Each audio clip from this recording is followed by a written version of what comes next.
السلام علیکم گاندھی صاحب۔ وعلیکم السلام۔ میرا ٹاپک یقین باللہ ہے۔ جب میں آپ کو دیکھتا ہوں تو آپ کے اندر ایک یقین کامل نظر آتا ہے، آپ کی قرآن سے محبت، آپ کا یقین کہ اللہ ہی نے یہ کتاب نازل فرمائی ہے، یہ آپ کے بیان سے ظاہر ہو جاتا ہے۔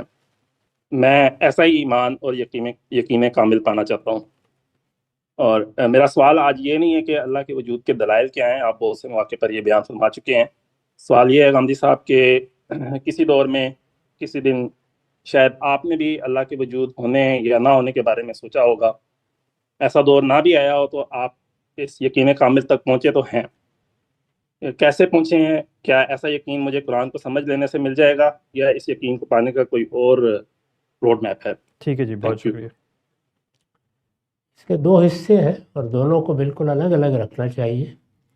یہ بات کہ میرا خالق ہے، اس کے لیے تو نہ قرآن کی ضرورت ہے نہ حدیث کی ضرورت ہے، یہ بالکل ایک طے شدہ عقلی مقدمہ ہے۔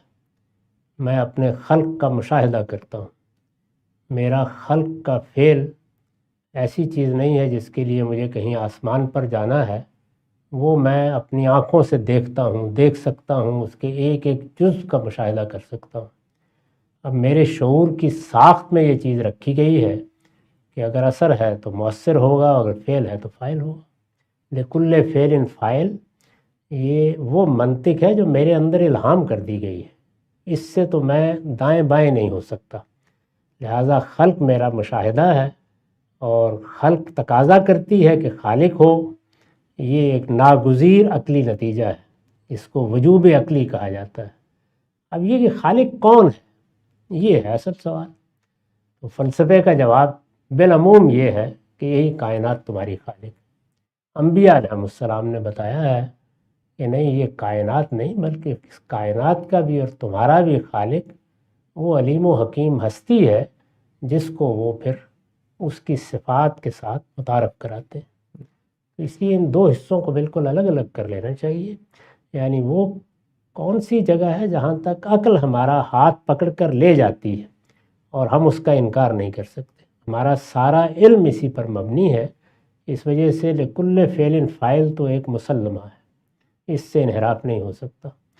اللہ تعالیٰ کا تعارف پیغمبروں نے کرایا ہے، یعنی اللہ تعالیٰ کو نہ ہم نے دیکھا ہے نہ ہم اس کو دریافت کر سکتے تھے، وہ پیغمبروں نے بتایا کہ جس کو تم خالق مانتے ہو یا جس کو تمہارا خالق ہونا چاہیے، وہ ہستی ان صفات کی حامل ہے، اس کے سنن یہ ہے۔ یہ تعارف اللہ تعالیٰ نے کرایا اپنے پیغمبروں کے ذریعے سے۔ اب ہمارے پاس اس تعارف کی مستند ترین کتاب قرآن مجید ہے۔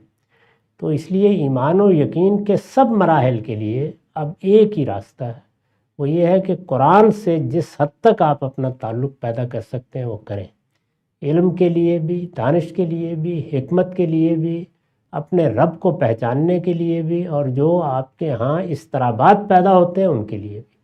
جتنا آپ قرآن کو پڑھتے جائیں گے، جتنا اس کے قریب ہوں گے، آگے بڑھ کر اس کی زبان سیکھیں گے، اس کے ادب سے آشنائی پیدا کریں گے، اتنا ہی زیادہ آپ کے یقین میں اضافہ ہوتا چلا جائے گا۔ تو پہلے مرحلے کی حد تک تو قرآن مجید اللہ کی کتاب ہے، اس کا دیا ہوا فیصلہ مانے بغیر کوئی چارہ نہیں۔ وہ تو چند دلائل میں بیان ہو سکتا ہے، اور وہ میں نے اپنے مضمون میں بیان کر دیا، خدا پر ایمان کے عنوان سے، جو ابھی حال میں لکھا ہے، وہ آپ پڑھ لیجئے۔ لیکن یقین کی وہ منازل جو آپ چاہتے ہیں کہ آپ کو ملے، وہ قرآن مجید کے ساتھ بالکل یکسوئی کا تعلق پیدا کرنے سے ہوتی ہیں۔ جتنا آپ کا تعلق بڑھتا جائے گا اتنا ہی زیادہ یقین بڑھتا چلا جائے گا۔ ٹھیک ہے سر، بہت شکریہ۔